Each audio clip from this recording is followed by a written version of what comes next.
Hello friend, my name is Neeraj Martolia. तो हमने कल तक लास्ट में क्या पढ़ा था? बैक वाटर कर्व और ड्रॉप डाउन कर्व के बारे में पढ़ लिया था। ठीक है, तो आज हम स्टार्ट करेंगे हमारा ओपन चैनल फ्लो का लास्ट टॉपिक, जो है हमारे पास क्या है? Most economical section of channel. तो हम most economical section of channel किसको कहते हैं? हम मोस्ट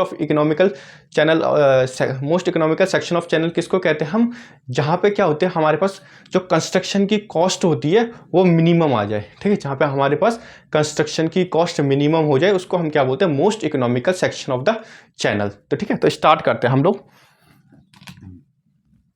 तो सबसे पहला पॉइंट लिखना है इसमें, मोस्ट इकोनॉमिकल सेक्शन क्या होता है? A section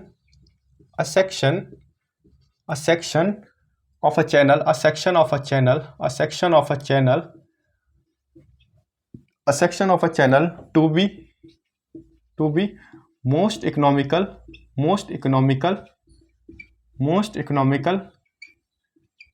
section of channel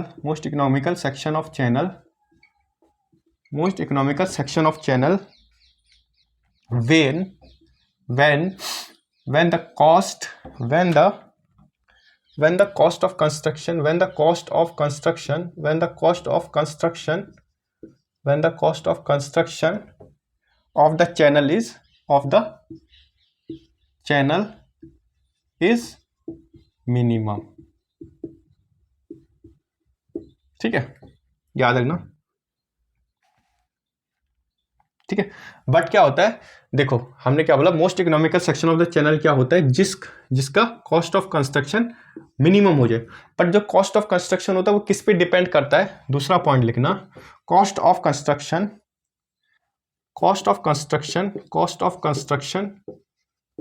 construction depends on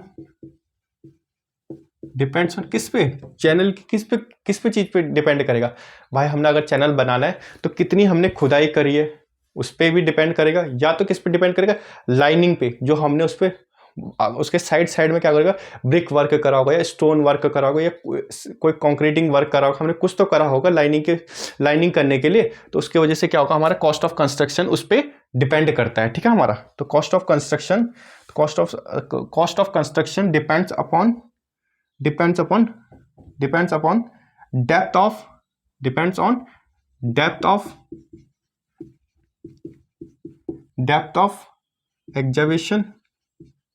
depth of excavation पहली बात, और दूसरा किस पे?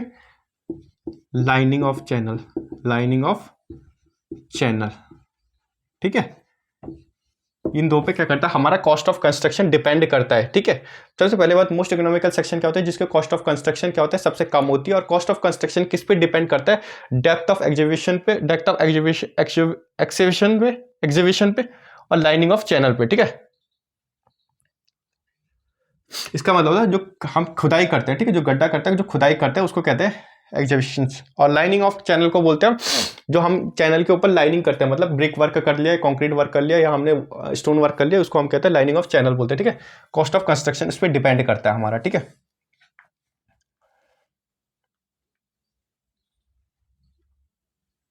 इसमें और याद रखना, इसमें क्या होता है? द वेटेड पेरीमीटर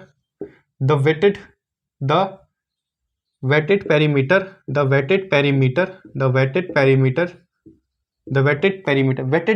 मतलब होता है, जैसे कोई चैनल है, जैसे ये कोई चैनल है, जहां तक पानी भरा हो, ये क्या कर रहा है? इस एरिया को क्या कर रहा है? हमारा भिगो रहा है, गीला कर रहा है। तो इसी को बोलते हैं वेटेड पेरीमीटर। ठीक है, याद रखें, जितना वो भिगोएगा उसी को हम बोलेंगे वेटेड पेरीमीटर। तो वेटेड पेरीमीटर क्या होता है? Wetted perimeter for a given discharge कोई डिस्चार्ज दिया होगा, उसके लिए जो वेटेड पेरीमीटर रहेगा वो क्या रहेगा?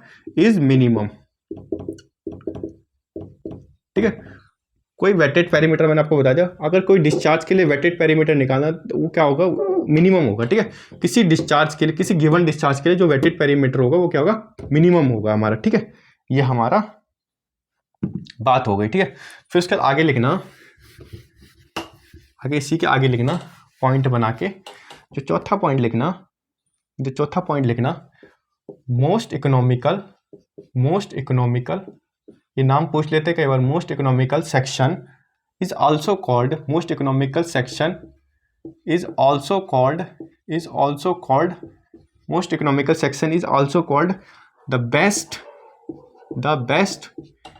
द द बेस्ट सेक्शन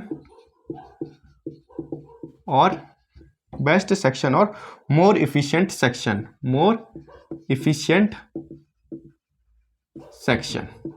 ठीक है, याद रखना कि जो मोस्ट इकोनॉमिकल सेक्शन है उसको हम और क्या क्या बोलते हैं, बेस्ट सेक्शन बोलते हैं और मोर इफिशिएंट सेक्शन बोलते हैं हम। ठीक है, ठीक है। अब लिखना 5वां पॉइंट, बोला गया है कि as the discharge passing through as the discharge क्या होता है, Q इज पासिंग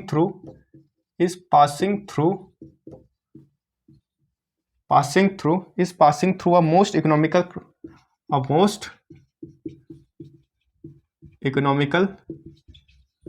सेक्शन। ठीक है, मोस्ट इकोनॉमिकल सेक्शन के नाम याद रखना, एक तो बेस्ट सेक्शन और मोर इफिशिएंट सेक्शन। अगर क्या हो रहा है, दूसरी बात, अगर डिस्चार्ज क्या हो रहा है, पासिंग हो रहा है, डिस्चार्ज जा रहा है वहां से, कहां से, मोस्ट इकोनॉमिकल सेक्शन से अगर डिस्चार्ज पास हो रहा है तो क्या होता है, in most economical channel section या चैनल लिख दे, सेक्शन बोलो या चैनल बोल लो, मोस्ट इकोनॉमिकल सेक्शन या channel for a given cross slope, for a given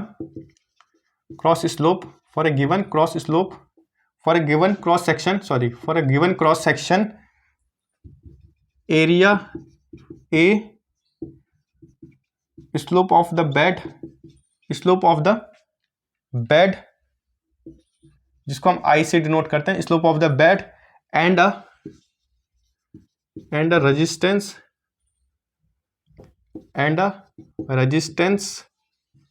resistance coefficient is maximum. देखो वेटेड पेरीमीटर वाला पढ़ा था हमने, अगर वेटेड पेरीमीटर की बात हो मोस्ट इकोनॉमिकल सेक्शन में तो क्या होगा, गिवन डिस्चार्ज के लिए वेटेड पेरीमीटर क्या होगा, मिनिमम होगा। बट अगर हम बात करें गिवन डिस्चार्ज के लिए जिसमें क्या गिवन क्रॉस सेक्शन एरिया हो, गिवन क्रॉस सेक्शन दिया हो और डिस्चार्ज दिया हो, उसमें क्या होगा, गिवन क्रॉस सेक्शन एरिया दिया हो और डिस्चार्ज दिया हो, क्या गिवन डिस्चार्ज के लिए और गिवन क्रॉस सेक्शनल एरिया हमको दिया हो, तो उस चीज के लिए क्या होता है, जो स्लोप ऑफ द बेड होता है जिसको हम आई कहते हैं, और क्या कोफिशिएंट, रेजिस्टेंस ऑफ कोफिशिएंट होता है, वो क्या होता है हमारे पास, रेजिस्टेंस ऑफ कोफिशिएंट जो होता है वो क्या होता है हमारे पास, मैक्सिमम होता है। ठीक है, मैक्सिमम होता है। ठीक है, मैक्सिमम होता है। ठीक है, ये याद रखना आपने, मैक्सिमम होता है। ठीक है, ये सारे याद रखना। ठीक है, ठीक है, याद रखना। ठीक है, सारे याद रखना। ठीक है, उसके बाद आगे लिखना नोट पॉइंट पे मोस्ट इकोनॉमिकल सेक्शन में the discharge Q is given by the discharge Q is given by equation q equals to ac under root of mi। ठीक है, q equals to ac क्या होता है, c क्या होता है, चेजिस कांस्टेंट होता है, चेजिस का इक्वेशन है ये, q equals to ac under root of mi। ठीक है, ठीक है, तो हम m को क्या बोलते हैं, m होता है हमारे पास hydraulic radius, hydraulic mean depth, इसको क्या बोलते हैं, एरिया अपॉन वेटेड पेरीमीटर। ठीक है, तो हम m की जगह ये लिख सकते हैं, हम q equals to A C under root of a into I upon P. ठीक है, a into I upon P लिख सकते हैं। हम क्या लिख सकते हैं, q equals to A C under root of a into I upon p लिख सकते हैं हम। ठीक है, ये हम लिख सकते हैं। ठीक है, हम क्योंकि m क्या होता है हमारे पास a बाई p होता है। For a given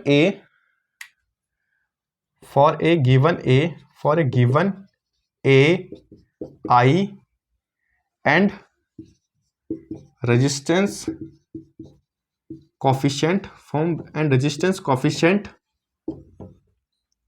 c। ठीक है, इसको चेंजेस कांस्टेंट बोल लो या रेजिस्टेंस कोफिशिएंट बोल लो, ठीक है। See the above equation is written as मतलब अगर फॉर गिवन एरिया गिवन है, आई गिवन है और रेजिस्टेंस कोफिशिएंट गिवन है, तो हम इस ऊपर वाले इक्वेशन को ऐसे भी लिख सकते हैं। कैसे लिख सकते हैं? हम लिख सकते हैं Q equals to K 1 upon under root of P, K into 1 upon under root P, where K की वैल्यू क्या होती है? AC under root of AI, AC upon under root of AI, इसको हम क्या बोल देंगे? कांस्टेंट बोल देंगे। तो ठीक है, तो AC अपॉन AI, इसको पूरे क्या, इसके उसमें क्या हुआ, ये पूरे में है, ये रूट पूरे में है, तो AC under root of AI में क्या आ गया हमारे पास? K आ गया, तो 1 upon under root of P हमारा फॉर्मूला बन सकता है। ठीक है, अगर जब क्या होगा, हमको area, cross section area, slope, resistance coefficient सब कुछ दिया हो, तो हम ऊपर वाले इक्वेशन को कुछ इस तरीके से लिख सकते हैं, Q equals to K upon K into 1 by under root of P, क्योंकि K क्या होता है? AC under root of AI होता है हमारे पास। ठीक है, तो हम ये लिख सकते हैं।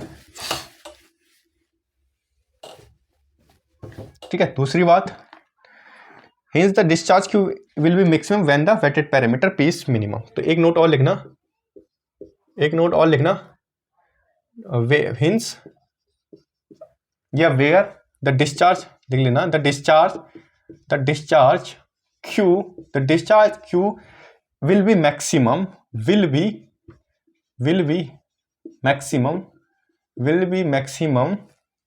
when the wetted parameter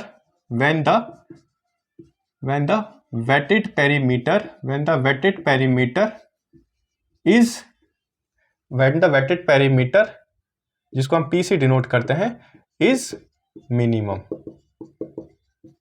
ठीक है, क्या बोल रहा हूं मैं? जो डिस्चार्ज होगा वो मैक्सिमम होगा जब क्या होगा? वेटेड पैरामीटर मिनिमम होगा। ठीक है, तो ठीक है, अब हम कुछ आगे पढ़ते हैं। हम पढ़ेंगे अब आगे the condition to the most economical. ठीक है, तो हम क्या पढ़ते हैं? हम पढ़ते हैं condition of the most economical for the following shape. कौन कौन सी शेप होती है वो मोस्ट इकोनॉमिकल सेक्शन में? कौन कौन सी शेप्स के बारे में बात करते हैं? सबसे पहले बात करेगा वो, एक बात करता है रेक्टेंगुलर चैनल की बात करते हैं, रेक्टेंगुलर चैनल की बात करेगा। ठीक है, दूसरा वो बात करेगा ट्रेपेजोइडल चैनल। तीसरी बात करेगा वो सर्कुलर चैनल की। ठीक है, circular channel, rectangular channel, trapezoidal channel और सर्कुलर चैनल की बात करता है। ठीक है, अब हम करते हैं सबसे पहले रेक्टेंगुलर चैनल से स्टार्ट। ठीक है, ये सारी चीजें सिंपल पेपर में पूछी जाती है। ठीक है, तो हम बात करते हैं रेक्टेंगुलर चैनल की। ठीक है, हम बात करते हैं रेक्टेंगुलर चैनल की। तो रेक्टेंगुलर चैनल कैसे होगा? कुछ इस तरीके से होगा हमारा रेक्टेंगुलर चैनल। तो नीचे वाला पोर्शन क्या होगा हमारे पास? बी होगा हमारे पास, बी हो गया। ये कुछ ऐसा मानो, यहां तक क्या हमारे पास पानी भरा हुआ है। ठीक है, ये क्या हमारे पास पानी भरा हुआ है इतना। ठीक है, इतना पानी भरा हुआ है। तो यहां से यहां तक क्या होगा? Depth of flow. यहां से यहां तक क्या होगा हमारे पास? Depth of flow. ठीक है, ये हमारा रेक्टेंगुलर चैनल का बन गया। ठीक है, तो हमने लिखा बी क्या हमारे पास? Width of channel. बी क्या हमारे पास? Width of channel. डी क्या हमारे पास? Depth of flow. डी क्या हमारे पास? Depth of flow. ठीक है, डी हमारे पास क्या? Depth of flow. तो जो अगर हमको एरिया निकालना होगा, एरिया हमको पता है बी इंटू डी हो जाएगा हमारा। बी इंटू डी हमारा क्या हो जाएगा? एरिया। रेक्टेंगुलर का एरिया निकालना आता होगा ना, बी इंटू ए। पर हम जब हम वेटेड पेरीमीटर निकालेंगे, तब हम क्या देखेंगे? ये जो पानी है किस किस को गीला कर रहा है? ये इस डी को भी गीला कर रहा है, इस डी को भी गीला कर रहा है और इस बी को भी गीला कर रहा है। तो मतलब D plus B plus D. ठीक है, B D plus B plus D, मतलब इसको क्या कर रहा है? इतने सेक्शन को ये क्या कर रहा है? इतने सेक्शन को को क्या कर रहा है? गीला कर रहा है ये। ठीक है, इतने सेक्शन को गीला कर रहा है। तो हम इसको क्या लिख सकते हैं? ठीक है, अगर हम इसको स्मॉल बी से डिनोट करते हैं, सॉरी मैंने, तो इसको हम क्या लिख सकते हैं? B plus D 2D। तो हमने क्या देखा? तो हमने क्या देखा कि जो रेक्टेंगुलर चैनल का पेरीमीटर होता है उसको क्या बोलते हैं, वेटेड पेरीमीटर, या सॉरी वेटेड पेरीमीटर को क्या बोलेंगे, B+2D, B+2D बोलेंगे हम, ठीक है, B+2D बोलेंगे हम, ठीक है। अगर हमको विड्थ निकालना हो तो विड्थ कैसे निकलेगा, विड्थ कैसे निकलेगा, area upon depth of flow निकाल के, ठीक है। विड्थ हम कैसे निकाल सकते हैं, area into depth of flow करके, ठीक है। एरिया कैसे निकलता है रेक्टेंगुलर चैनल का, B इंटू डी। और अगर हमको B निकालना, विड्थ निकालना हो, ये स्मॉल b लिख लेना, सॉरी मैंने बड़ा लिखा, स्मॉल b। अगर हमको स्मॉल b विड्थ निकालना तो हम क्या करेंगे, एरिया से क्या करेंगे, डिवाइड कर देंगे डेप्थ को, एरिया से डिवाइड कर देंगे डेप्थ को, ठीक है, हमारा निकल जाएगा।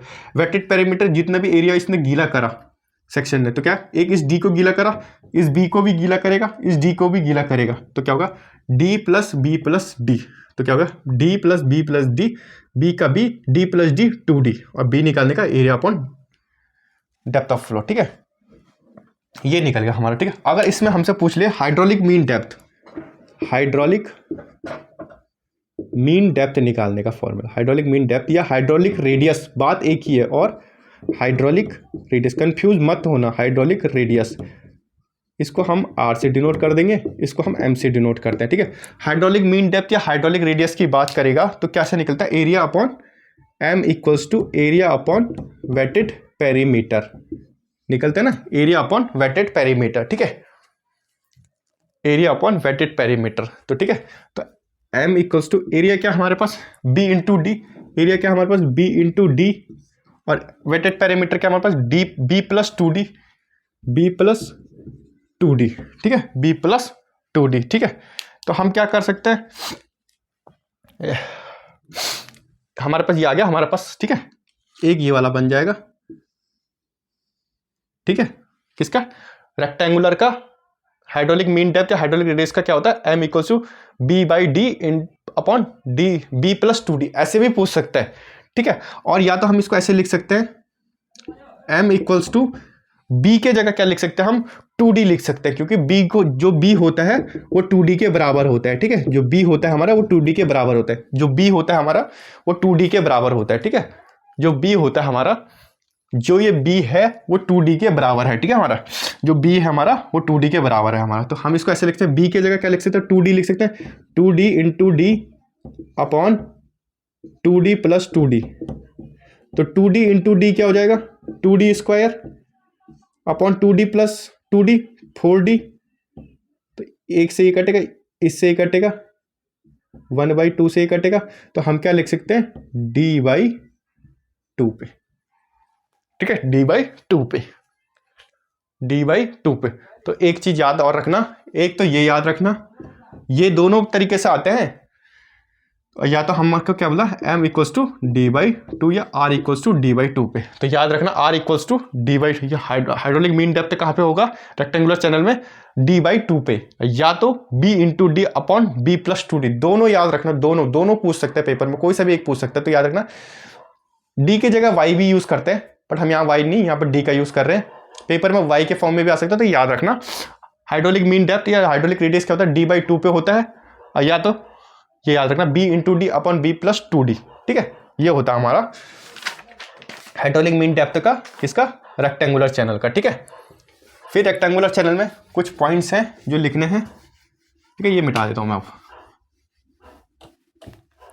ठीक है। हाइड्रोलिक इसके आगे लिखना रेक्टेंगुलर चैनल में, इसके आगे रेक्टेंगुलर चैनल में लिखना कि rectangular channel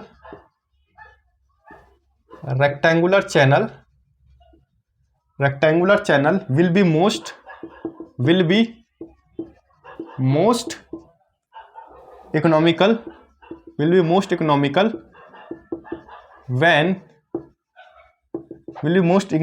when first either b equals to 2d, ठीक है, either b equals to 2d means width is 2 times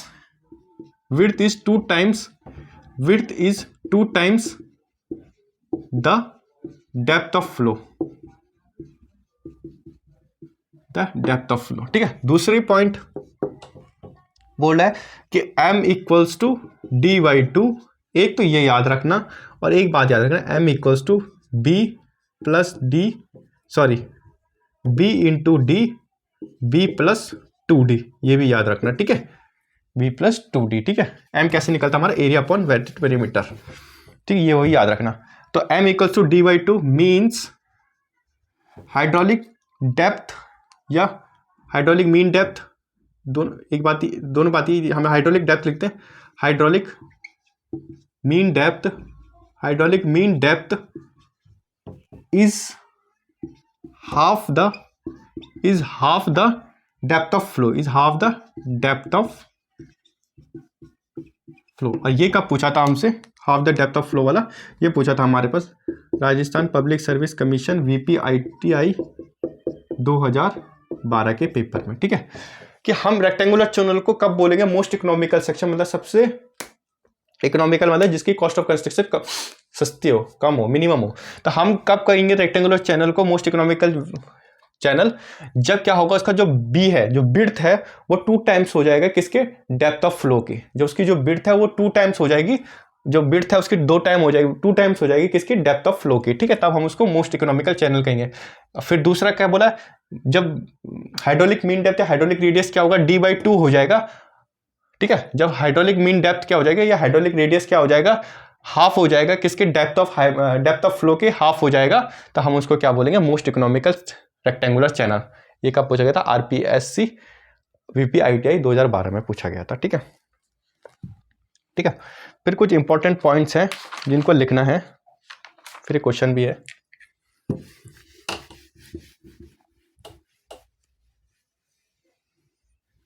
ठीक है। अब कुछ बोले नोट पॉइंट लिखना, for a wide rectangular channel, for a wide rectangular channel, the dynamic equation, ये paper में आया हुआ है, the dynamic equation of gradually varied flow, GVF, gradually varied flow is given by, ठीक है। अगर हमारे पास क्या बहुत चौड़ा रेक्टेंगुलर चैनल है, उसके लिए डायनेमिक इक्वेशन क्या होगी, डायनेमिक इक्वेशन क्या होगी हमारी ग्रेजुअली वेरिड फ्लो के लिए, वो होता है हमारे पास dy/dx equals to S0 1 minus SR upon SO upon 1 minus Q² TGA³, ठीक है। या तो ऐसे बोलेगा पूछेगा या ऐसे पूछेगा, dy/dx equals to SO bracket के अंदर 1 minus YN normal depth of flow upon Y actual depth of flow की power cube, whole power cube, या 1 minus critical depth of flow upon actual depth of flow upon, ठीक है। क्या बोला, या तो ऐसे पूछेगा या तो ऐसे पूछेगा। ये दोनों क्या है, डायनेमिक इक्वेशन है किसकी, ग्रेजुअली वेरिड फ्लो की, ठीक है, किसमें, रेक्टेंगुलर चैनल में। तो dy/dx SO मतलब क्या होता है, बेड की स्लोप, ठीक है, तो 1 SO ब्रैकेट के अंदर 1 minus SR upon SO upon 1 minus QRT/GA³, ठीक है। या तो ये पूछेगा या ऐसे भी लिख सकते हैं, dy/dx equals to SO upon SO bracket के अंदर 1 minus YN normal depth of flow upon actual depth of flow की whole power 3 upon 1 minus critical depth of flow upon actual depth of flow की whole power 3, ठीक है, ये याद रखना। तो ये जो नीचे वाला था ये पूछा गया था Uttar Pradesh public service commission assistant engineer 2011 के पेपर में, ठीक है, ये याद रखना। फिर उसके बाद ये आपने लिख लिया होगा, ये कब पूछा गया था, एक्चुअल डेप्थ ऑफ, ये वाला कब पूछा गया था, ये नीचे वाला ये पूछा गया था Uttar Pradesh public service commission 2011 में पूछा गया था, ठीक है। उसके बाद जो ये वाला इक्वेशन होता है, जो ये वाला इक्वेशन होता है, नोट लिखना, क्रिटिकल फ्लो कंडीशन में क्या होता है, क्रिटिकल फ्लो कंडीशन में क्या हो जाता है, जब क्रिटिकल फ्लो कंडीशन होता है तब क्या होता है, क्रिटिकल फ्लो कंडीशन में क्या होता है, जो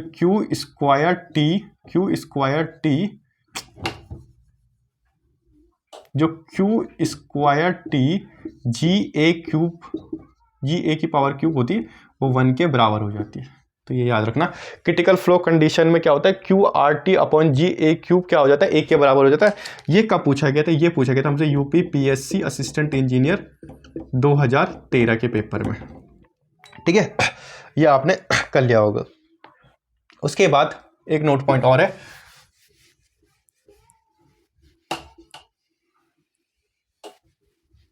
ठीक है, एक नोट पॉइंट है, for rectangular channel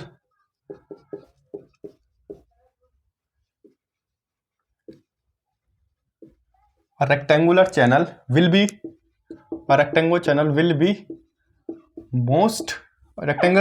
most economical a rectangular channel will be most economical when the depth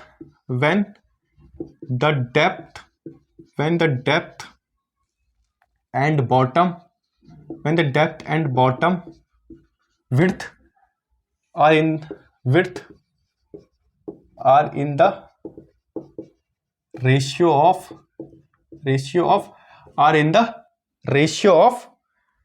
1 और इन द रेशियो ऑफ कितने रेशियो पे होना चाहिए, कितने रेशियो पे होना चाहिए जी, 1:2 पे, ठीक है। ये कब पूछा गया था, एसएससी जेईई 2019 के पेपर में, और यही पूछा गया था Kerala public service commission assistant engineer 2015 के पेपर में जी। क्या पूछा गया था, एक रेक्टेंगुलर चैनल का मोस्ट इकोनॉमिकल चैनल कब बोलेंगे, जब क्या होगा, when the depth and bottom b equals to 2d होता है ना।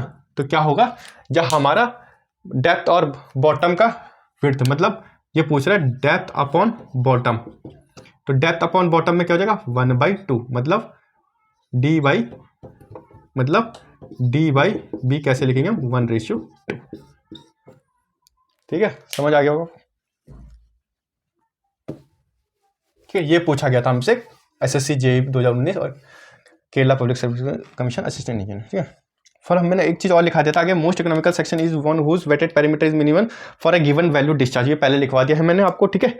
फॉर मिनिमम वेटेड पेरीमीटर, ये भी लिख लेना, चलो ये छोड़ो यार, ये कोई बात नहीं, ये नहीं आता paper. For minimum wetted perimeter b equals to 2d, D equals to b/2, तो d बाई बी क्या होगा 1/2 हो जाएगा। ये हमने अभी लिख लिया कि for more rectangular channel will be the most economical channel, the depth of bottom width of the ratio of width are in the ratio of 1:2, याद रखना 1:2, ठीक है।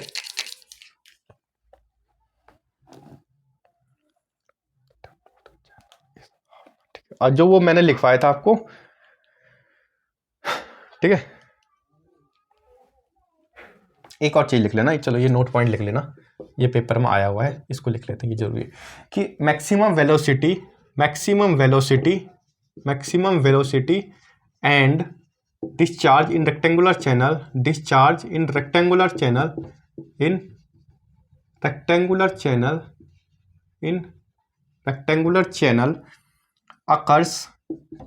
occur when the depth of flow when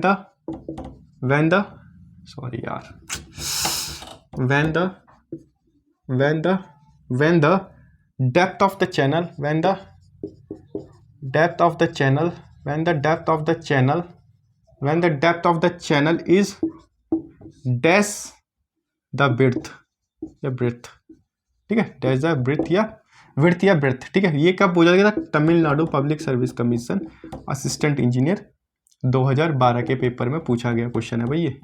तो क्या बोला है, इसका answer क्या होगा, maximum velocity and discharge in a rectangular channel occurs, maximum velocity और डिस्चार्ज रेक्टेंगुलर चैनल में कब अकर करेगा, when the depth of the channel is dash the width, मतलब जो बात कर रहा है क्या होता है हमारे पास b इक्वल्स टू 2d होते हैं। तो ये हमसे क्या पूछा डेप्थ के बारे में, ये हमसे क्या पूछ रहा है डेप्थ ऑफ चैनल के बारे में, तो क्या होगा b/2, मतलब कब, हाफ पे, ठीक है, विड्थ के हाफ पे, हाफ द विड्थ, यहाँ पे क्या आएगा हाफ द विड्थ। ये क्या होता है, b क्या होता है विड्थ और ब्रेड्थ बोल लो इसको, ठीक है। d क्या हो गया हमारे पास, डेप्थ ऑफ चैनल हो गया हमारे पास, ठीक है। ये होता है हाफ पे, ठीक है, ये पूछा गया क्वेश्चन है। फिर उसके बाद आगे आते हैं, उसके बाद एक क्वेश्चन पूछा गया हमसे, ये भी पूछा गया क्वेश्चन है, ठीक है। ये एक न्यूमेरिकल कर लेते हैं, इस पे एक न्यूमेरिकल कर लेते हैं।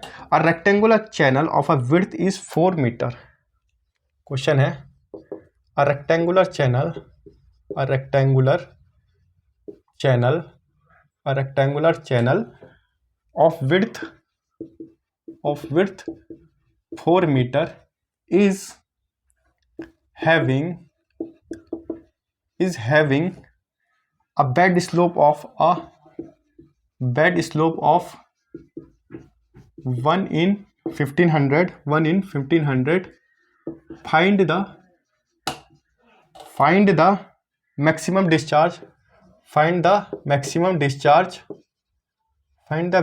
discharge through the channel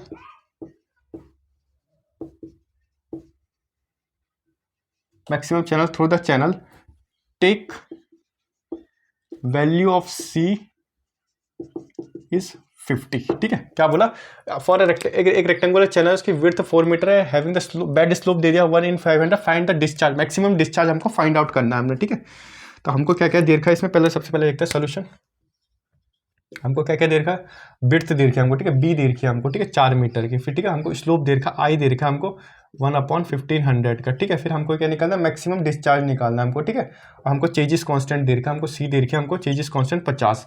तो हमको क्या दे रखा है, ठीक है, हमको डेप्थ निकालनी होगी, डी निकालनी होगी। तो बी कैसे निकलता है, 2D, डी निकालनी है b/2 कितना होगा 4/2 मीटर। तो डेप्थ कितनी आ गई हमारे पास 2 मीटर। और हमको क्या निकालना है, हाइड्रोलिक मीन डेप्थ कितना होता है d/2 पे, डी कितना हमारे पास 2/2 1, क्या निकल गया हमारे पास हाइड्रोलिक मीन डेप्थ या हाइड्रोलिक रेडियस निकल गया। डेप्थ कैसे निकाला हमने, विड्थ क्या होती है 2 टाइम्स ऑफ डेप्थ होती है, और क्या डी इक्वल टू b/2 कर दिया हमने, 2 मीटर निकल गया हमारा। एम हमको पता है hydraulic mean depth hydraulic radius कितना होता है d/2 पे होता है, तो 2/2 1 हो गया हमारे पास। ठीक है, ये निकल गया। अब हमको क्या निकालना, एरिया की बात करेंगे। एरिया क्या निकलेगा, b इंटू डी, मतलब b कितना हमारे पास 4 इंटू डी कितनी हमारे पास 2 है, तो 8 मीटर स्क्वायर, ये निकल गया हमारा एरिया। तो अब हम सीधा फॉर्मूला लगाते हैं। फॉर्मूला हमको पता है मैक्सिमम डिस्चार्ज का क्या था, Q equals to AC √MI। ठीक है, √MI। अब हमको पता है A कितना हमारे पास 8 इंटू 50 √M कितना हमारे पास 1, M कितना हमारे पास 1 इंटू हमारे पास स्लोप कितनी दे रखी है हमको, स्लोप कितनी दे रखी है 1/1500। तो जब हम इसको Q को सॉल्व करेंगे हमारे पास आएगा 10.328 मीटर क्यूब पर सेकेंड। ठीक है, आई होप आपको समझ आएगा। क्या बोला था, एक रेक्टेंगुलर चैनल था जिसकी विड्थ 4 मीटर थी, बेड स्लोप 1/1500 था, सी हमारे पास 50 था। हमको क्या निकाला, अब हमको बी हो गया, डी की बात नहीं करी थी, ठीक है, डेप्थ ऑफ फ्लो की बात नहीं करी। डेप्थ ऑफ फ्लो नहीं मिलेगा तो हमको क्या नहीं निकलेगा, हाइड्रोलिक मीन रेडियस नहीं निकलेगा। हमको पता है बी इक्वल्स टू क्या होता है 2D होता है, तो डी निकालेंगे तो वो क्या होगा b/2 होगा, 4/2 2 मीटर। एम निकालने के लिए d/2 पे करा 2/2 1 हो गया। एरिया निकालेंगे, रेक्टेंगल का एरिया कैसे निकालते हैं, विड्थ इंटू डेप्थ, तो 4 इंटू 2 8 मीटर। फॉर्मूला लगाया हमने Q equals to AC √MI 8 into 50/1 into 1/500। तो आंसर क्या निकला हमारे पास 10.328 मीटर क्यूब पर सेकेंड। ठीक है, ये डिस्चार्ज का हमारा। ठीक है, आगे देखते हैं हम most economical trapezoidal channel.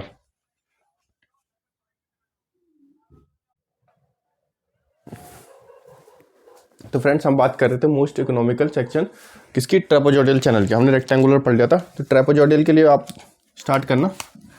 Trapezoidal कैसा होता है,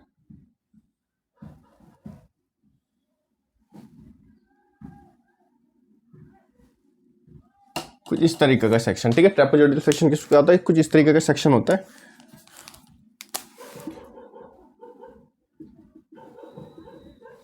यहां तक इसका क्या होगा, वाटर भरा होगा। ट्रेपेजोइडल किससे बना होता है, ट्रायंगल और रेक्टेंगल के कॉम्बिनेशन से बना होता है हमारा ट्रेपेजोइडल। ठीक है, ये थीटा हो गया, ये थीटा हो गया। इस थीटा की वैल्यू भी पूछी जाती है, जो भी आगे बताऊंगा मैं आपको। ठीक है, ये क्या हो गया हमारा विड्थ, ये हमारी विड्थ हो गई, ये हमारी डेप्थ हो गई, डेप्थ ऑफ फ्लो, ये हमारी डेप्थ हो गई। ठीक है, ये हमारी विड्थ हो गई, हमारी डेप्थ हो गई। ठीक है, लिखना कि trapezoidal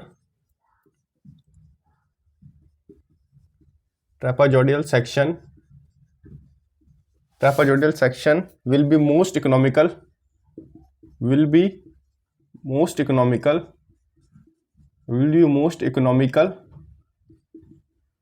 trapezoidal section will be most economical when क्या ट्रापेजोइडल सेक्शन कब सबसे ज्यादा इकोनॉमिकल होगी, मतलब उसकी कॉस्ट ऑफ कंस्ट्रक्शन सबसे ज्यादा कम कब होगी, जब अ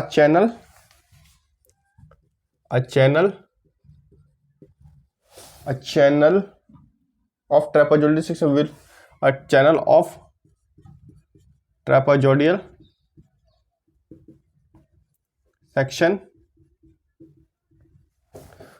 section will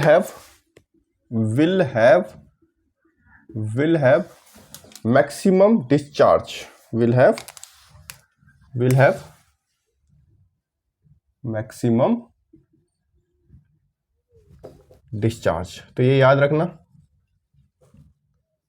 मैक्सिमम डिस्चार्ज। तो ये याद रखना कि जब trapezoidal section most economical section कब माना जाएगा, जब वो क्या होगा, मैक्सिमम डिस्चार्ज दे रहा होगा, जब मैक्सिमम डिस्चार्ज दे रहा होगा। तो ठीक है।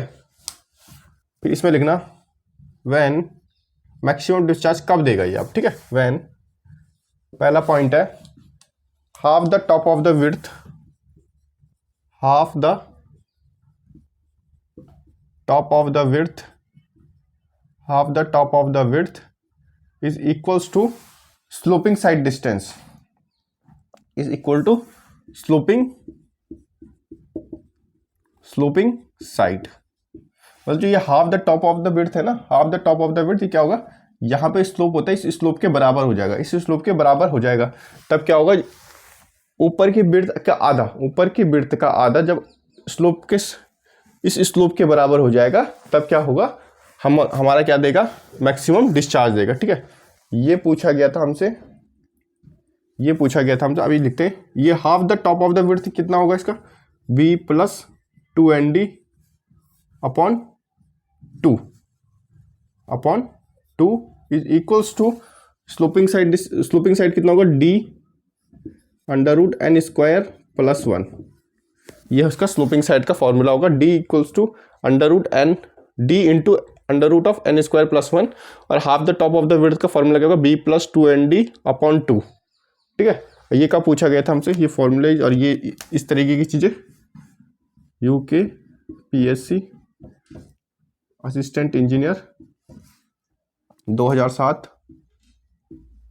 और ये पूछा गया था झारखंड VUNL असिस्टेंट इंजीनियर 2016 के टाइम पे पूछा गया था। ठीक है, ये कि मैक्सिमम डिस्चार्ज कब देगा, ये पहला कब है, मैक्सिमम डिस्चार्ज कब देगा, जब इसका half the top of the width क्या होगा, इसके स्लोपिंग साइड के बराबर हो जाएगा। ठीक है, इसके स्लोपिंग साइड के बराबर हो जाएगा हमारा। ठीक है, दूसरा पॉइंट है इसमें, दूसरा कब मैक्सिमम डिस्चार्ज देगा हमको, ये जब इसका हाइड्रोलिक मीन डेप्थ या हाइड्रोलिक रेसिस dy2 क्या होगा, dy2 हो जाएगा mean depth, mean hydraulic depth या हाइड्रोलिक रेडियस भी बोल सकते हैं इसको। Mean hydraulic depth is half the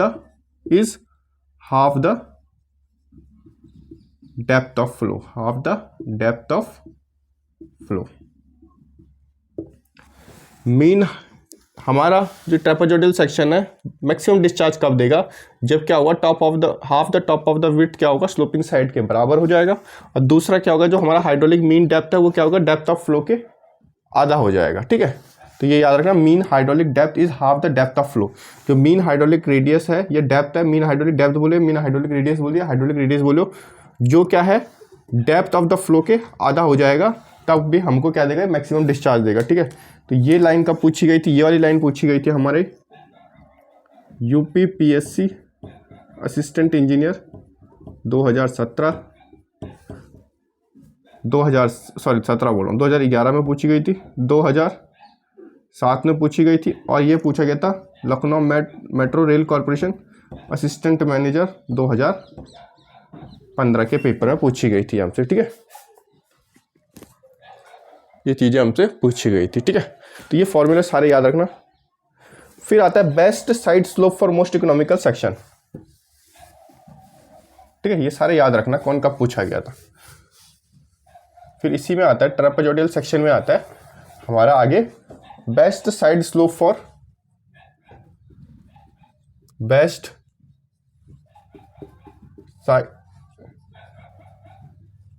side slope for most economical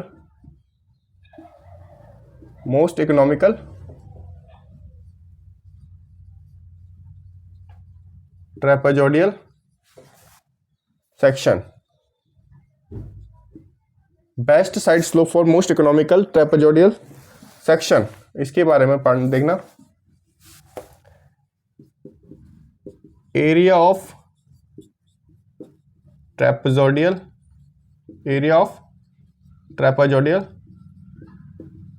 section कैसे निकालते हैं हम? एरिया ऑफ ट्रेपेजोइडल सेक्शन कैसे निकालेंगे हम? Area equals to B plus N D upon D, B plus N D upon D. ठीक है, ये ऐसे निकल जाएगा। अगर हम ये एरिया निकलने का हमारा फॉर्मूला है किसका? ट्रेपेजोइडल का। ठीक है, अगर इसी में हमको विड्थ निकालना पड़ जाए, हमको बी निकालना पड़ जाए, ये क्या फॉर्मूला? एरिया निकालने का। ठीक है, ट्रेपेजोइडल का। अगर हमको इसमें बी निकालना पड़ जाए, अगर हमको इसमें width of the trapezoidal section निकालना पड़ेगा, वो कैसे निकलेगा? A by D minus N D. ये हमारा विड्थ निकालने का फॉर्मूला है, ट्रेपेजोइडल का विड्थ निकालने का फॉर्मूला है हमारा। ठीक है, अब मैं बता देता हूँ। बी फॉर क्या था? Width of trapezoidal channel, width of trapezoidal channel. ठीक है, उसके बाद डी क्या होता है हमारे पास? Depth of flow. डी क्या होता है हमारे पास? Depth of flow. ठीक है, और एन क्या होता है हमारे पास? Slope of the side of the channel, slope of the side of the channel. ठीक है, स्लोप ऑफ द, तो ये एन जो है, ये जो एन है, ये क्या है हमारे पास? Slope of the side of the channel. ठीक है, ये याद रखना, ये वैल्यू दी रहती है क्वेश्चनों में। ठीक है, तो ये याद रखना, न्यूमेरिकल ज़्यादा जरूरी नहीं है। ठीक है, ये हो गया हमारे पास। ठीक है, क्या? एरिया ऑफ ट्रेपेजोइडल सेक्शन निकालेगा। एरिया कैसे निकलेगा? A equals to B, B for width of the trapezoidal channel, और N for slope of the side slope बोल लो, डी डेप्थ ऑफ फ्लो हमारी। ठीक है, यह हमारा एरिया और विड्थ निकालने का फॉर्मूला हो गया हमारे पास। ठीक है, फिर उसमें जो याद रखने वाली चीज़ें हैं, आप ट्रेपेजोइडल सेक्शन में ये फॉर्मूले पूछे जाते हैं, सीधे फॉर्मूले पूछे जाएंगे। Wetted perimeter of the channel, wetted perimeter of the channel. ठीक है, wetted perimeter of the channel. अगर वेटेड पेरीमीटर ऑफ चैनल निकालना होगा तो हमको कौन सा फॉर्मूला लगाना पड़ेगा? हमको लगाना पड़ेगा P इक्वल्स टू, हमको लगाना पड़ेगा P equals to B plus 2D, B for width of the trapezoidal channel, D for depth of the channel, depth of flow under root of n square plus 1, n for side slope. ठीक है, ये हमारा क्या है? Wetted perimeter का formula trapezoidal section के लिए सीधा पूछा जाएगा। अब हम इसमें क्या करेंगे? Putting B value in equation. अगर हम इसके अंदर B की वैल्यू हमने क्या लिखी थी?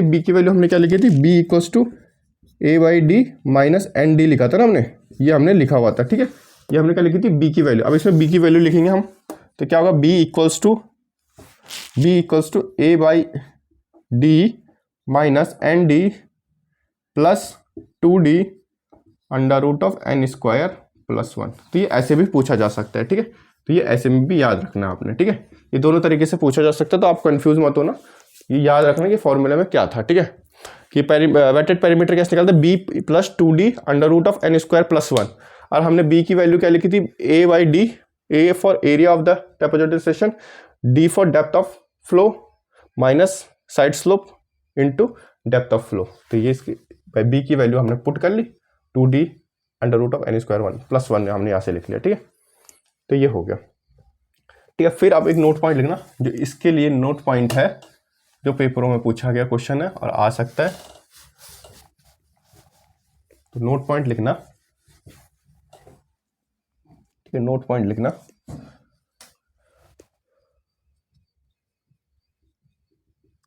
पहला है for the most economical trapezoidal section, for the most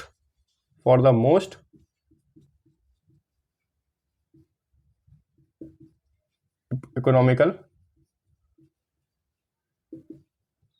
ट्रेपेजोडियल section, for the most economical trapezoidal section, for the most economical trapezoidal section, the depth of flow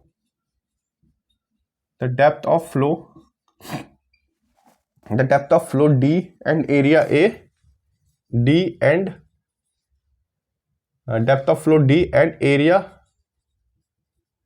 A are constant,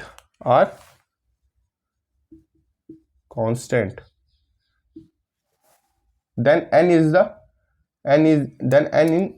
only variation, ठीक है, then n is only variation,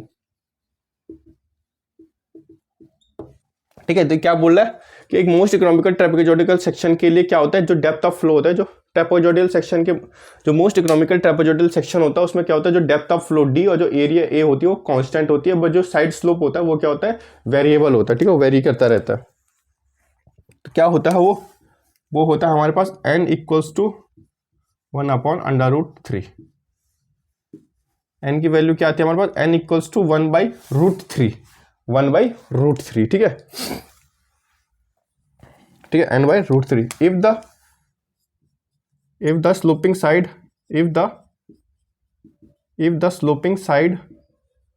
sloping side makes an angle theta with the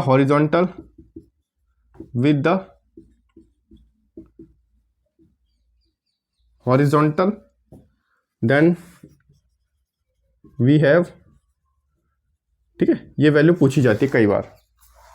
तो क्या होगा, अगर ये sloping side अगर किसी horizontal surface के साथ क्या बनेगी, एक एंगल बनेगी, जो मैंने आपको डायग्राम बनाया था कुछ इस प्रकार से,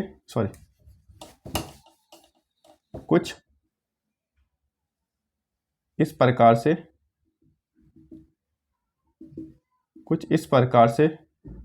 जो मैंने थीटा की वैल्यू बताई थी वो क्या आएगी हमारे पास, देखना आप। अगर ये थीटा हॉरिजॉन्टल की बात करता हूँ, टेन थीटा लगाएंगे, tan theta equals to 1/n होता है, ठीक है, 1/n होता है। तो क्या होगा, 1/1/√3, 1/1/√3। ये √3 ऊपर चला जाएगा तो सिंपल क्या बचेगा हमारे पास, √3, और √3 की वैल्यू कितनी होती है, 1060 को हम √3 भी बोलते हैं, तो याद रखना, ठीक है, 1060 को हम √3 भी तो बोलते हैं। फिर उसके बाद हमारे पास टेन थीटा की वैल्यू क्या आ जाएगी, थीटा की वैल्यू हमारे पास आ जाएगी 60 डिग्री। ये कई बार पेपरों में पूछा गया, तो इसको आप याद रखना, ठीक है। जो थीटा की वैल्यू होती है वो 60 डिग्री होती है, ऊपर वाले से हमको कोई मतलब नहीं। एक ये याद रखना, साइड स्लोप की वैल्यू क्या होती है 1/√3 और थीटा की वैल्यू क्या होती है 60, ठीक है। ये कई बार पेपरों में पूछा गया हुआ, ठीक है।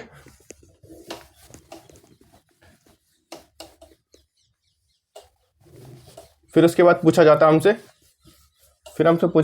Most economical trapezoidal section should have be, ये लिख लेना, most economical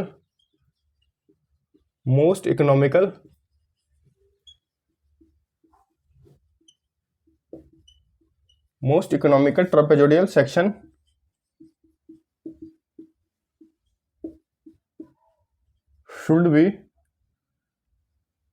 should be most economical trapezoidal section should be half the regular hexagon, ठीक है। तो याद रखना, मोस्ट इकोनॉमिकल ट्रेपेजोइडल सेक्शन क्या होता है, should be half the half the regular hexagon, जो हेक्सागन होता है उसका हाफ क्या होता है, अगर हेक्सागन का हाफ कर देंगे तो वो भी क्या बन जाएगा हमारा मोस्ट इकोनॉमिकल ट्रेपेजोइडल सेक्शन बन जाएगा हमारे पास। ठीक है, ठीक है, तो ये याद रखना आप। ठीक है, ये हो गया हमारा रेगुलर हेक्सागन के बारे में, सॉरी ट्रेपेजोइडल सेक्शन के बारे में। ठीक है, फिर उसके बाद लिखना,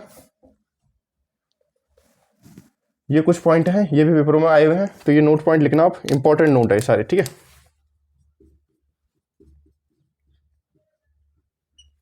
ये नोट है, the highest efficiency is obtained with the channel of the highest efficient, ये ध्यान रखना क्या बोल रहा है ये। ठीक है, द हाइएस्ट एफिशिएंसी या तो मोस्ट एफिशिएंट बोलते हैं। ठीक है, द हाइएस्ट एफिशिएंट, या इसको हम ऐसे भी बोल सकते हैं, और मोस्ट एफिशिएंट, ठीक है, हाईएस्ट एफिशिएंट या हाईएस्ट एफिशिएंसी बोलो या मोस्ट एफिशिएंट बोलो, बात एक ही है। तो वो किसका होता है, is obtained with A channel of, ठीक है, हाईएस्ट एफिशिएंसी या मोस्ट एफिशिएंट हमको कौन से चैनल से मिलता है जी, हमको मिलता है ट्रेपेजोइडल चैनल से, ट्रेपेजोइडल चैनल से। ठीक है, ट्रेपेजोइडल चैनल से। ये कब का पूछा गया हमसे, ये पूछा गया जी हमसे एक तो GWSSB असिस्टेंट इंजीनियर 2015 पे पूछा गया था यही क्वेश्चन हमसे। ये हमसे पूछा गया UPPSC असिस्टेंट इंजीनियर 2004 में पूछा गया था। ठीक है, ये क्वेश्चन रिपीट होते हैं कुछ क्वेश्चन, तो ये याद रखना, ये गलत नहीं होनी चाहिए कि हाईएस्ट एफिशिएंट की बात करें या मोस्ट एफिशिएंट की बात करें तो कौन सा चैनल देता है हमको, ट्रेपेजोइडल चैनल देता है हमको। ठीक है, इसके बाद बढ़ते हैं हम आगे फ्लो थ्रू सर्कुलर चैनल की तरफ। ठीक है,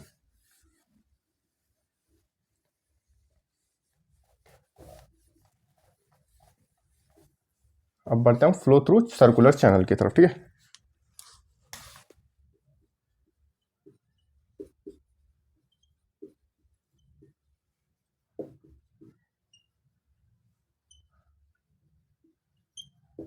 फ्लो थ्रू सर्कुलर चैनल, तो क्या बोला गया, a flow of liquid of a circular pipe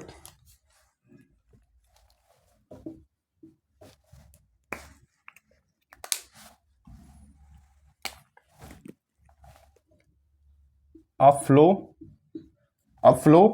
of a liquid a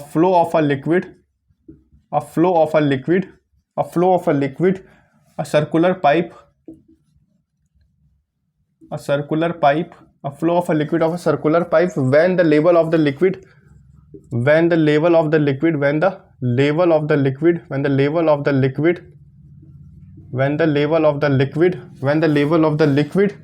in the pipe is below in the pipe is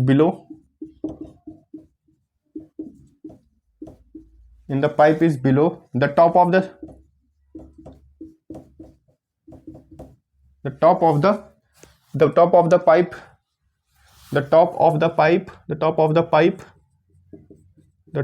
pipe is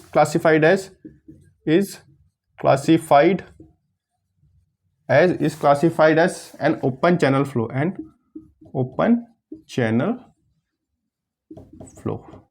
ठीक है, तो क्या लिखा, एक flow of a liquid a circular pipe when the level of the liquid in the pipe is below.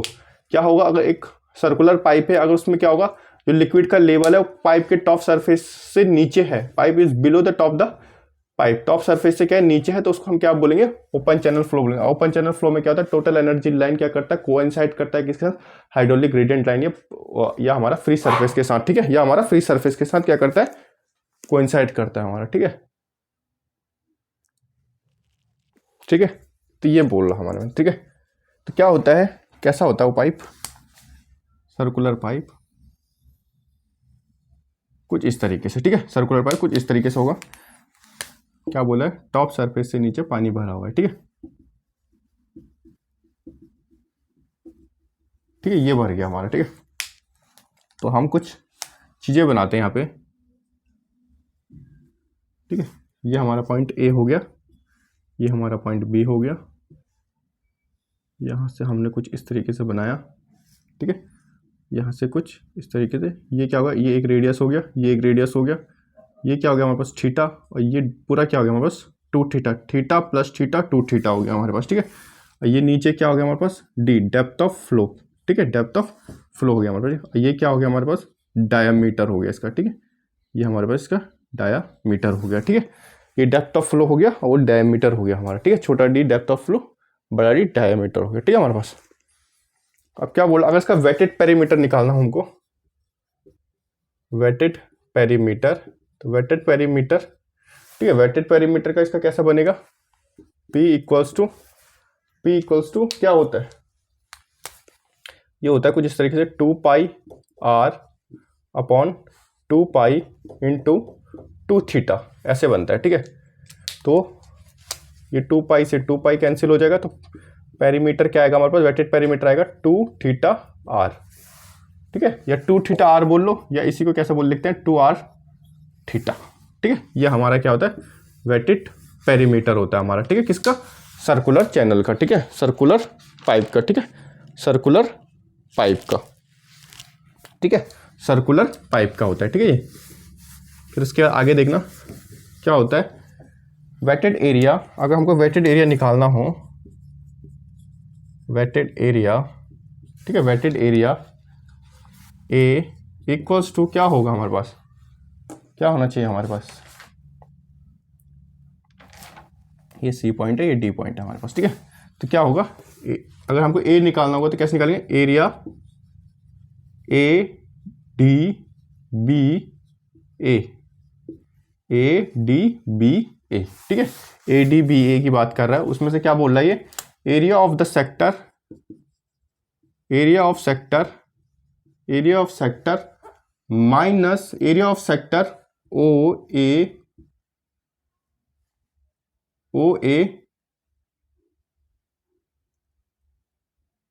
Area of sector, area of sector, ठीक है, ये सी ना होके ये ओ है हमारे पास, ठीक है, ये हमारे पास ओ है हमारे पास, सी नहीं है, सॉरी, ये ओ है। तो area of sector O A D B O A D B O, area of sector O D B O minus area of triangle A B O, area of triangle A B O, sorry O D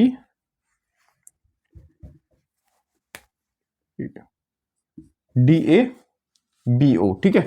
तो जब हम इसको solve करेंगे तो ये निकलेगा हमारे पास R square theta minus sine 2 theta by 2, ये हमारे पास क्या निकलेगा एरिया ऑफ वेटेड पेरीमीटर, क्या निकलेगा R square upon theta minus sine 2 theta upon 2, ठीक है।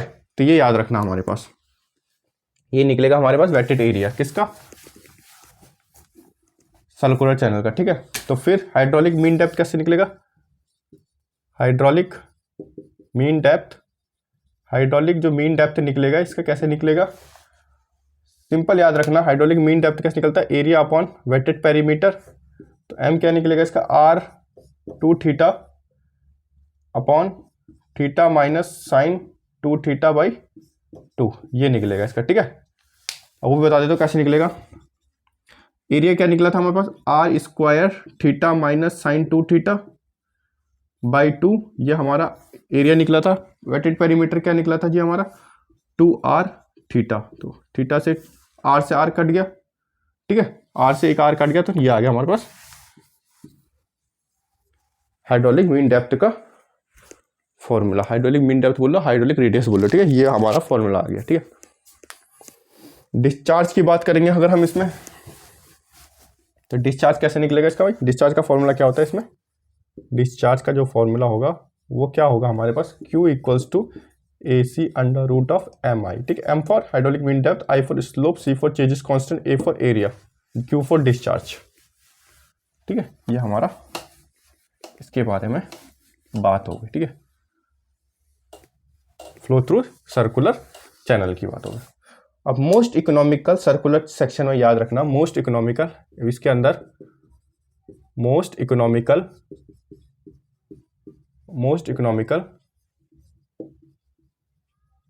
Circular most economical circular channel में याद रखना, in this case circular channel the area of flow can not be maintain constant. In this case the area of flow cannot be constant. ठीक है, constant नहीं रहता, क्या एरिया ऑफ फ्लो कांस्टेंट नहीं रहता, ठीक है, बढ़ता घटता रहता है। With the change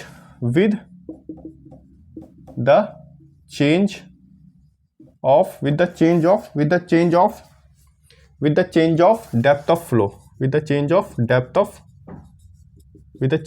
of flow in a circular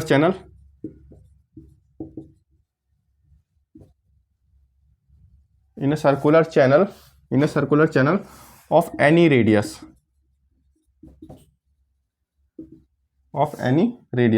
the wetted area and wetted perimeter changes. The wetted area and wetted perimeter changes। ठीक है, क्या बोल रहा है, in this case the area of flow can not be constant. ठीक है, area of flow constant नहीं रहता, और with the change of the depth of flow in a circular channel of any radius, क्या होता है, डेप्थ ऑफ फ्लो भी क्या होता है, कांस्टेंट नहीं रहता, वो भी चेंज होता है। और क्या होता है, वेटेड एरिया और वेटेड पेरीमीटर भी क्या होता है, चेंजेस हो जाता है। मतलब दस the case of circular channel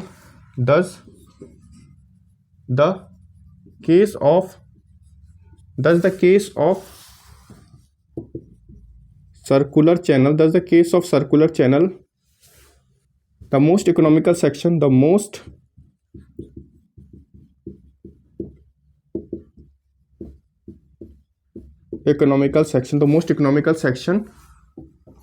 two separate conditions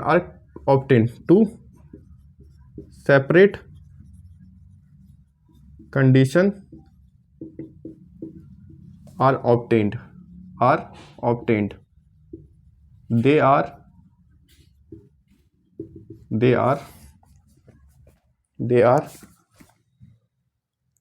कौन कौन से होते हैं, ठीक है, कौन कौन से, एक तो था कंडीशन ऑफ, ये पेपरों में बहुत बार पूछा जाता है, आप याद रखना। एक होता है कंडीशन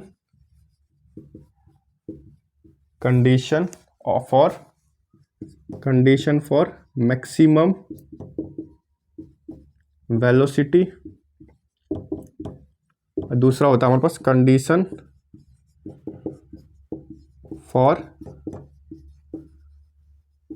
मैक्सिमम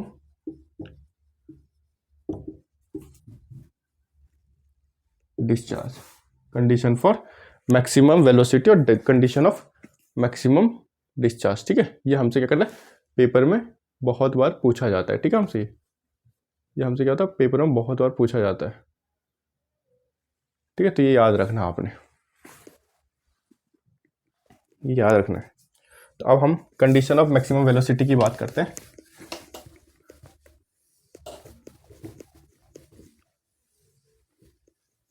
ठीक है, ये याद रखना, सारी की सारी वैल्यू ये पूछा जाएगा हमसे।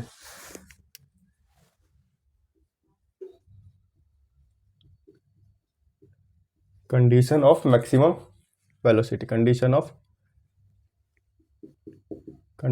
Maximum velocity. ठीक है, कंडीशन ऑफ मैक्सिमम वेलोसिटी, इसमें दो पॉइंट बनेंगे। एक होता आर कितना होता है हमारे पास, हाइड्रोलिक मीन डेप्थ कितना होता है हमारे पास, वो होता है हमारे पास 0.30 डी। ठीक है, ये क्या हमारे पास डी 0.30 डी, और जो वाई होता है वो कितना होता है हमारे पास। ठीक है, जो डेप्थ ऑफ फ्लो होता है वो हमारे पास कितना 0.81 डी। ये याद रखना हमने। ठीक है, ये बहुत बार पूछे जाते हैं पेपर में, ये याद रखना है। तो क्या क्या बात कर रखा है इन्होंने बोल रखा है maximum velocity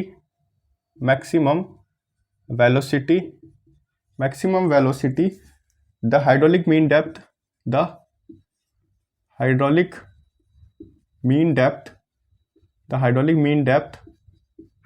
maximum velocity the hydraulic mean depth is equal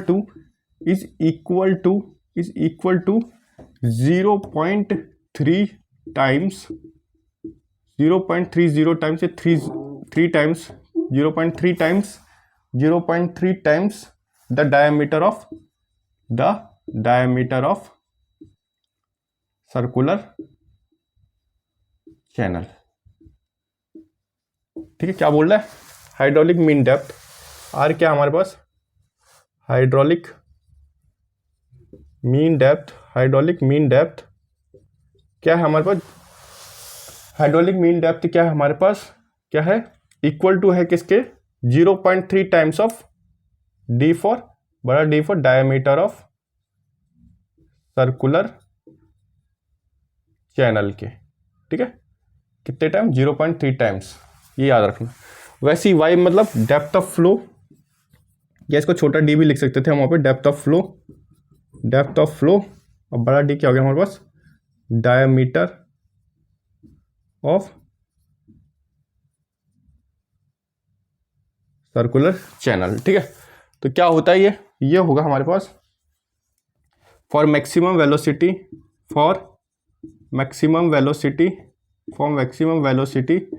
the depth of flow,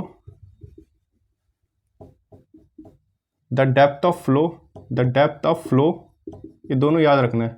the depth of flow is equal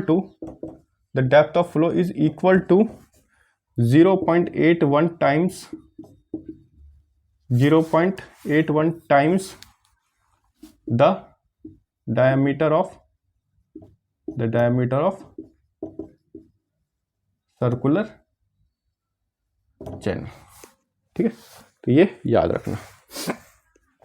ठीक है, ये लिख लो आपने। तो क्या होता है, जो डेप्थ ऑफ फ्लो होता है वो किसके बराबर होता है? 0.81 times of diameter of circular channel के। ठीक है, ठीक है, इसके अंदर जो मैंने θ2 θ लिखा था पहले वाले डायग्राम में, उसमें ये चीज लिखना। अगर वेलोसिटी का केस होगा, मैक्सिमम वेलोसिटी का केस होगा, तो नोट लिखना वैल्यू ऑफ, ये किसी भी चीज का केस होगा तो या नहीं, मैक्सिमम वेलोसिटी का केस होगा तो 2θ की वैल्यू जो होती है वो होती है 257 डिग्री 30 मिनट, और जो θ की वैल्यू होगी वो क्या हो जाएगी हमारे पास? 257 डिग्री 30 मिनट बाई 2, तो θ की वैल्यू कितनी आएगी? 128 डिग्री 45 मिनट। ठीक है, ये जो 2θ वाली थी ये पूछा गया था Lucknow metro rail corporation assistant manager 2019 वाले पेपर में। क्या पूछा गया था? जो 2θ की वैल्यू थी वो कितनी थी? 257 डिग्री 30 मिनट, और θ की वैल्यू 128 डिग्री 45 मिनट। किसके केस में? मैक्सिमम वेलोसिटी के केस में। ठीक है, अब कंडीशन दूसरा है for maximum discharge.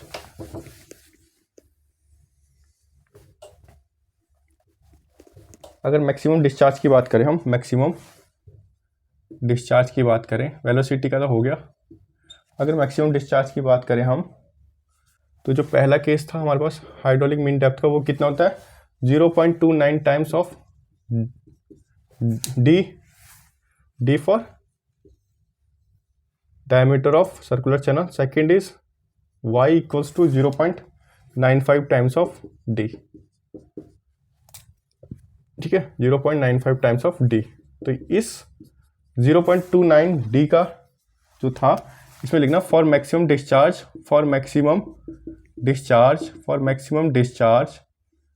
The hydraulic mean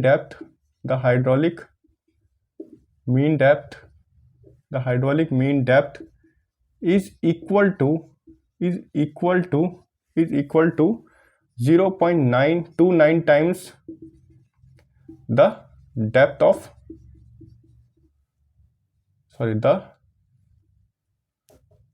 diameter of circular channel। और दूसरा लिखना for maximum discharge the depth of flow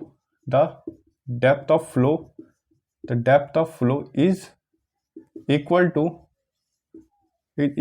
0.95 times 0.95 times the diameter of circular channel। ठीक है, ये दोनों याद रखना। कि अगर मैक्सिमम डिस्चार्ज का केस होगा, तो हाइड्रोलिक मीन डेप्थ क्या होगा, 0.29 times of diameter of circular channel. और डेप्थ ऑफ फ्लो का टाइम होगा, अगर डेप्थ ऑफ फ्लो की बात होगी तो क्या होगा, 0.95 times of depth diameter of circular channel. इसमें भी नोट लिखना, अगर हमसे डिस्चार्ज का पूछा होगा तो 2 थीटा की वैल्यू हमारी हो जाती है, 2 थीटा की वैल्यू हो जाती है हमारी 308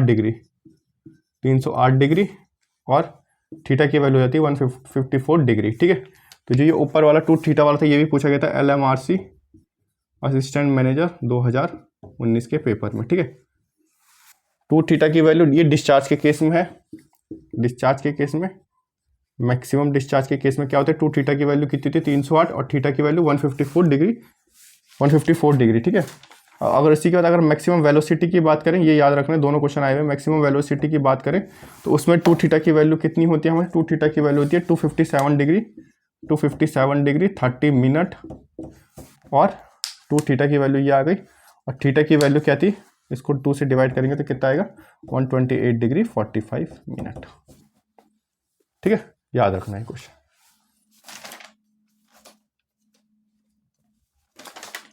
ठीक है,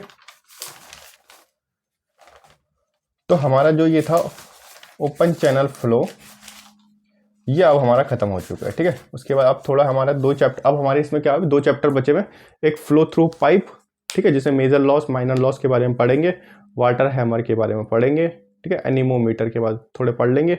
उसके बाद हमारे पास ये सेकंड लास्ट चैप्टर हो गया हमारे पास फ्लो थ्रू पाइप्स, और उसके बाद हमारे पास एक जो चैप्टर छूट गया था हमारा बायोन्सी एंड फ्लोटेशन वाला, वो लास्ट हो जाए, उसके बाद हमारा FM कंप्लीट हो जाएगा। ठीक है, आई होप आपको आज की वीडियो अच्छी लगी हुई तो लाइक करना, शेयर करना, सब्सक्राइब करना, अपने दोस्तों तक शेयर करना। ठीक है फ्रेंड, थैंक यू फ्रेंड।